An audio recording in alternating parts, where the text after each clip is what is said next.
ఆంధ్ర యూనివర్సిటీకి అమృతాంజన్కి సంబంధం ఉంది. ఆంధ్ర యూనివర్సిటీ 100 ఏళ్లు పూర్తి చేసుకుంది. శతజయంతి ఉత్సవాలు రేపు.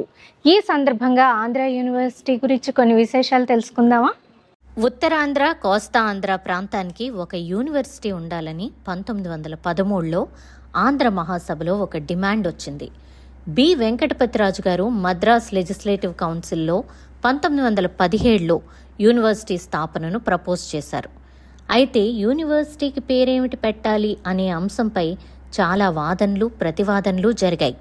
చివరికి ఆంధ్ర యూనివర్సిటీ అనే పేరు ఖరారు చేశారు.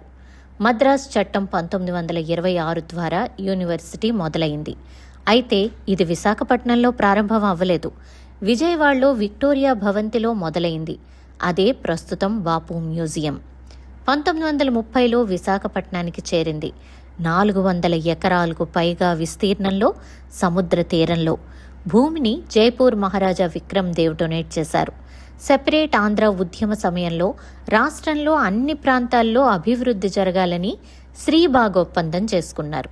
కోస్టల్ ఆంధ్ర, రాయలసీమ నాయకుల మధ్య ఈ ఒప్పందం జరిగింది. ఈ శ్రీబాగ్ ఒప్పందం కాశీనాథుని నాగేశ్వరరావు గారింట్లో జరిగింది. ఆయన అమృతాంజనం ఆంధ్రపత్రిక ఫౌండర్. ఈ ఒప్పందం ప్రకారం ఆంధ్ర యూనివర్సిటీకి అనుబంధంగా అనంతపూర్లో యూనివర్సిటీ సెంటర్ నెలకొల్పాలని పేర్కొన్నారు. హిస్టరీ, ఎకనామిక్స్, పాలిటిక్స్ విభాగాలతో మొదలైంది యూనివర్సిటీ. ప్రస్తుతం ఆర్ట్స్, హ్యుమానిటీస్, సైన్సెస్, ఇంజనీరింగ్ విభాగాలు, నార్త్, సౌత్ క్యాంపస్తో అనేక విభాగాలు ఉన్నాయి.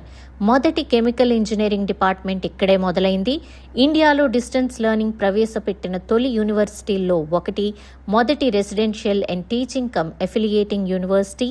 స్వామి జ్ఞానానంద న్యూక్లియర్ ఫిజిక్స్ విభాగాన్ని ప్రారంభించారు. ఇలా ఎన్నో విశేషాలున్నాయి యూనివర్సిటీకి.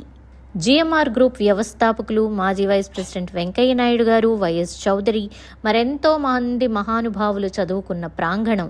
డాక్టర్ సిఆర్ రెడ్డి తొలి వైస్ ఛాన్సలర్. వైజాగ్కి సిటీ ఆఫ్ డెస్టినీ అనే పేరు కాయిన్ చేసింది కూడా ఈయనే.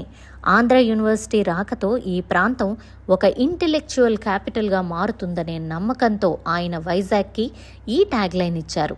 జిల్లా collector Abid Hussain city of destiny అనే ట్యాగ్ లైన్ని పాపులర్ చేశారు. యూనివర్సిటీతో మీకున్న జ్ఞాపకాలేంటి?